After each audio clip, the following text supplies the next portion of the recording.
Halo Sobat Senator, ketemu lagi di The Voice Podcast DPD RI. Bersama saya Vika Asari dan juga rekan saya. Saya Yohana Erin. Hari ini kita mau ngucapin selamat Hari Ibu dulu nih Kak Erin. Buat Sobat Senator semua, selamat Hari Ibu ya. Untuk semua para ibu-ibu di seluruh Indonesia. Dan hari ini Kak Erin kita udah kedatangan tamu yang sangat spesial nih ya. Para ibu-ibu yang sangat hebat tentunya. Pastinya dong ya, kita akan bukan kaleng-kaleng nih ceritanya di sini. Kita akan sambut aja langsung ya tamu spesial kita, yaitu Ibu Insinyur Sefty Ramsiati MM, di mana beliau adalah Deputi Bagian Persidangan DPD RI. Selamat datang Ibu. Terima kasih, selamat pagi semua.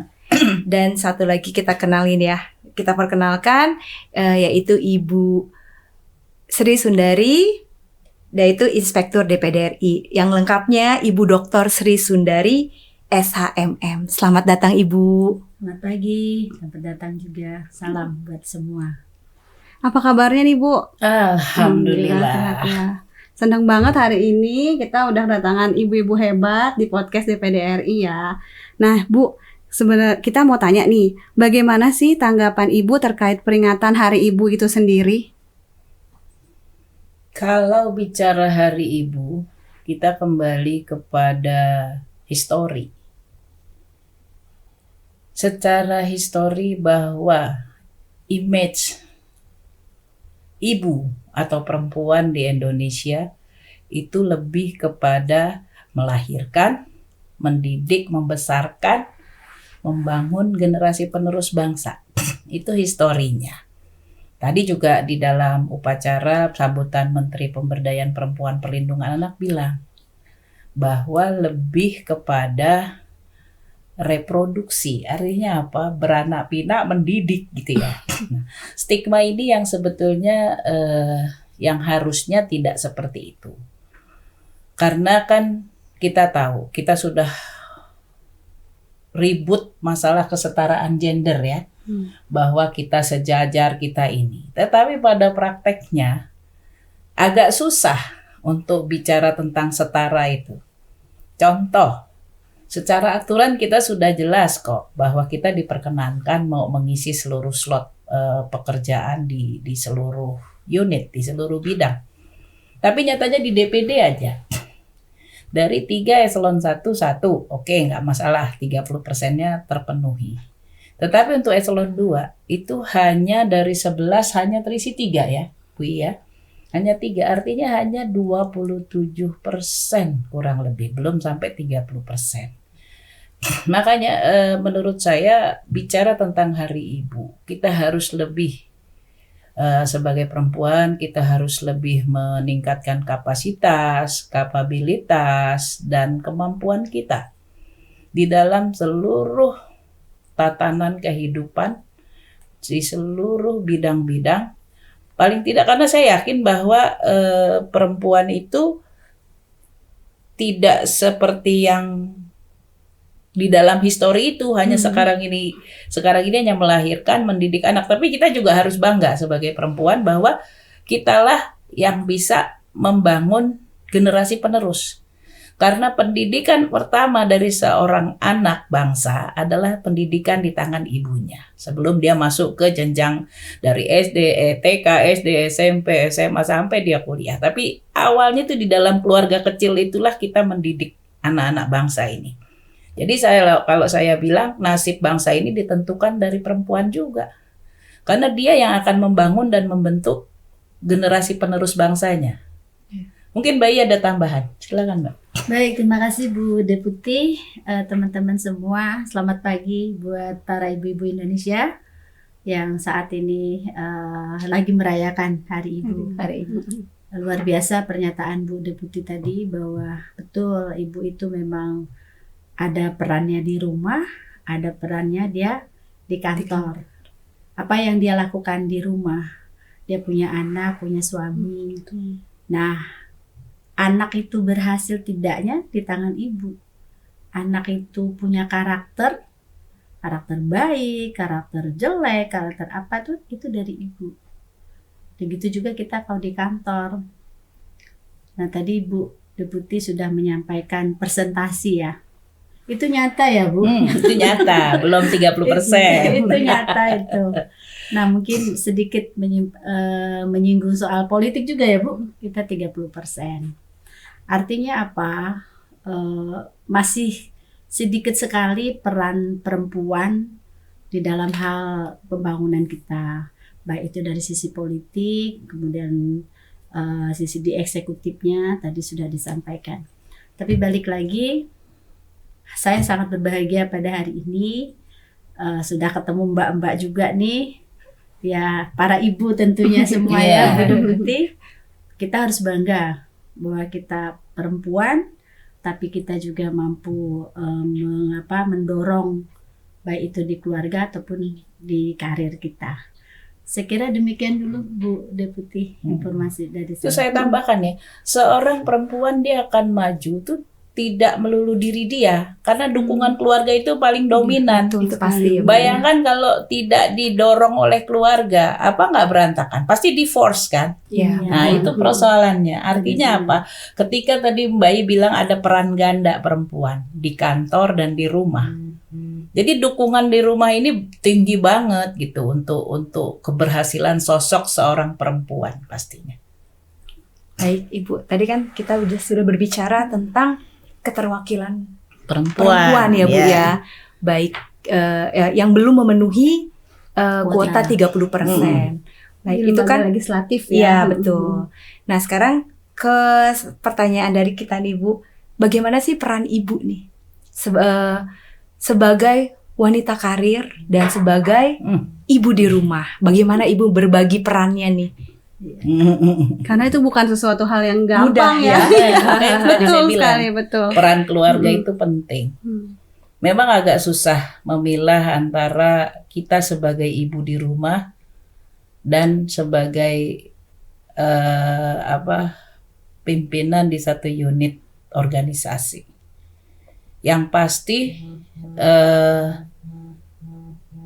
ketika dia sebagai ibu, walaupun dia direktur atau apapun lah, pasti ketika di rumah dia balik-baliknya ke dapur, itu benar. Jadi stigma itu benar gitu ya. Yang dibilang kodrat perempuan Kodrat itu perempuan di dapur itu benar. Nah, tadi kan Bu I juga ngomong masalah keterwakilan 30%. Kalau kita bicara data, kebetulan saya buka-buka gitu ya. Dari anggota DPR itu dari 575 itu hanya 123 perempuannya. Berarti hanya kurang lebih 21%, 21,3,4 lah. Tapi kalau di DPD sudah terpenuhi kuota 30%, karena ada 41 perempuan dari 136. Secara keseluruhan dia baru parlemen ya, DPD dan DPR dia baru 23% kurang lebih. Artinya apa? Stigma itu, pergeseran stigma bahwa perempuan itu yang mbok ya di rumah, ya itu yang harus kita. Saya berharap ke depan itu harus mulai kita ini kan, bagaimana kita mau setara dan sejajar. Kalau 30% aja kita nggak mampu ngisi penuh.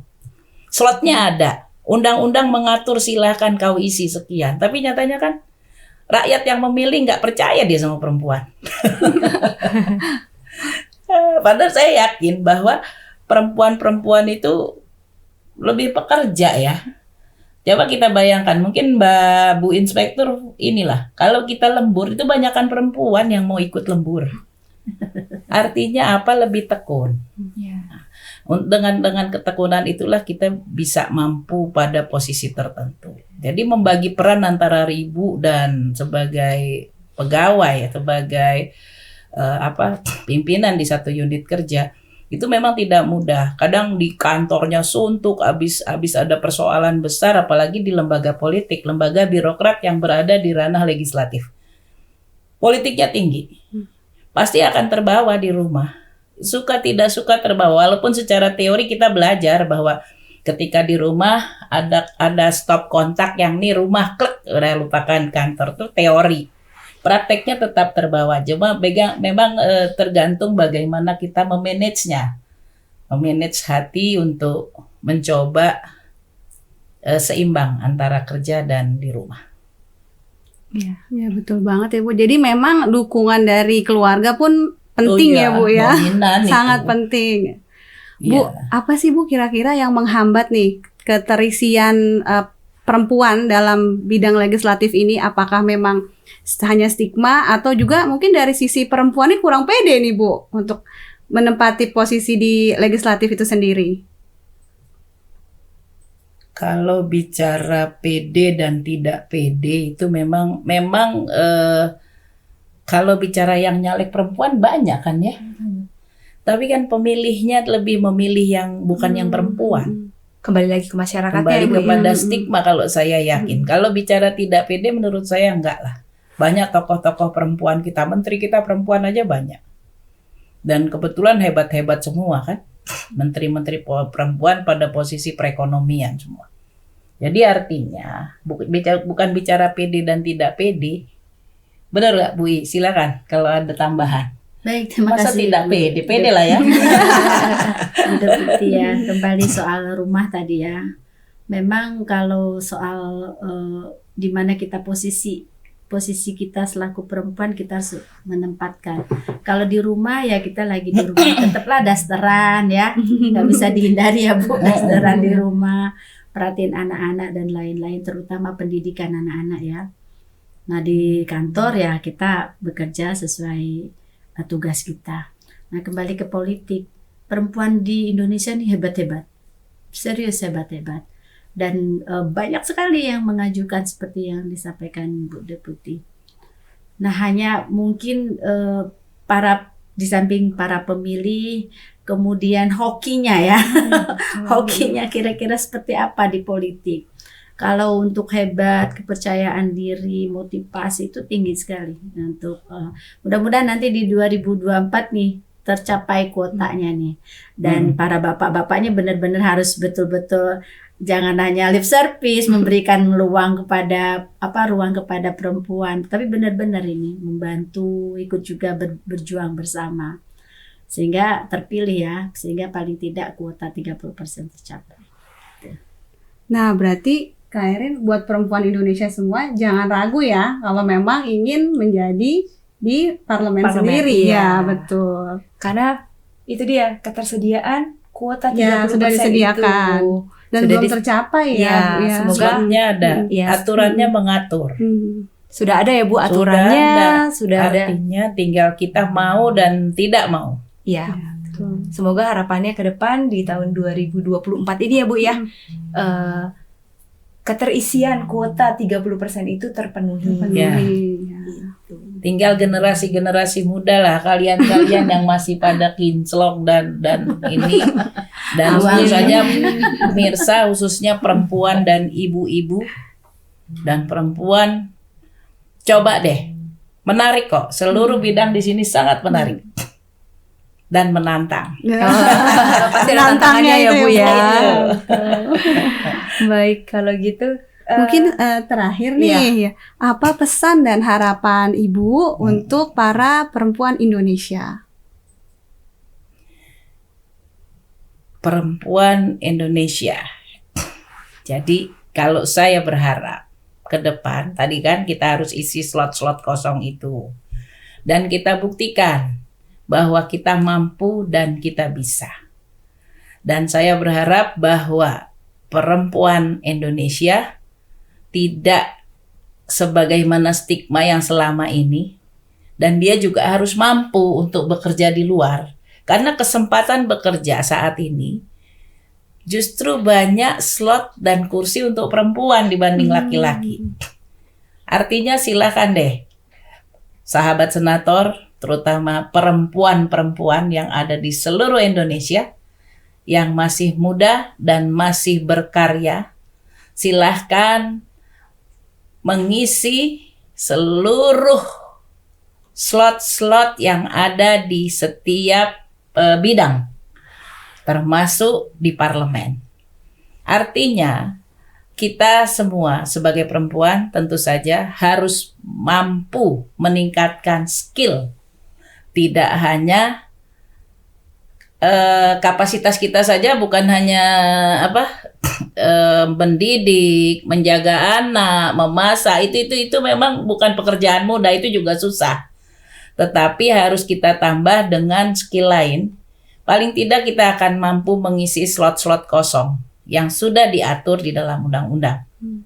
Tetap sehat dan tentu saja menjaga dan mengurus anak itu menjadi peran utama. Membangun generasi penerus itu pasti, karena bangsa ini membutuhkan generasi penerus lagi yang akan lebih hebat dari kita.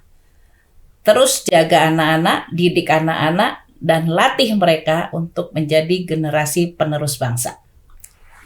Untuk Ibu Sri Sundari. Baik, melanjutkan ya Bu Deputi. Pertama, untuk sahabat senator semua, terutama perempuan pekerja ya, kita harus mencintai pekerjaan kita. Kalau kita sudah mencintai pekerjaan kita, terasa ringan, berat terasa ringan, dan kita menjadi happy. Kalau kita udah happy, enak bekerjanya. Itu untuk di kantor. Kedua, untuk di rumah ya tentu kita harus menyayangin anak-anak kita perhatikan bagaimana perkembangannya, bahkan untuk pendidikannya. Jangan lupa suami juga dan perhatikan anak-anak. Jangan cuma anak-anak ya Bu ya. Jangan sampai berantakan nanti divorce, bahaya. Harus balance ya Bu. Harus balance balance antara ya. peran ganda. Ya, Ya, benar. betul. Kita walaupun kita punya jabatan di kantor ya, di rumah ya tetap sebagai ibu itu aja. Kayak daster lagi. Iya. Kembali ya. Iya. Jadi luar biasa ya Vika Iya, ya, peran seorang ibu itu memang sangat berat ya Bu ya. Dimana apalagi dia yang berkarir, dimana dia harus peran sebagai seorang ibu di rumah, berbagi peran dengan suami, anak-anak, dan juga di kantor ya. Iya, betul sekali. Jadi sangat luar biasa Kalau sekali. bicara itu saya jadi inget loh. Ketika saya dulu kerjanya nggak pulang-pulang, saya dapat puisi pulang kantor. Dari anak saya waktu itu masih kelas TK. Tulisannya apa di atas meja rias saya? Nasib si anak malang, mamaku kerja nggak pulang-pulang. Kritik seorang anak ya Ibu ya terhadap ibunya. Baik, terima kasih, sangat luar biasa ya perbincangan kita kali Betul ini ya. sekali. Motivasinya nih Kak Erin Iya. untuk semua perempuan Indonesia ya, agar pede dan juga meninggalkan stigma ya Bu yang Ya, selama ini harus. ada. Sehingga kesetaraan gender jangan Bisa cuma terwujud. slogan, Iya, betul sekali, Ibu. gitu loh. Baik, kita nggak kerasa nih Bu udah dari penghujung acara. Mudah-mudahan acara hari ini dapat memberikan manfaat untuk semua sobat senator tentunya. Dan spesial ya Kak Erin untuk para perempuan Indonesia. Oke, terima kasih para sobat senator sudah menyaksikan segmen kita kali ini. Jangan lupa untuk like, comment, subscribe, dan juga ikuti terus YouTube DPD RI. Saya Erin. Saya Vika. Salam dari daerah untuk Indonesia. Salam.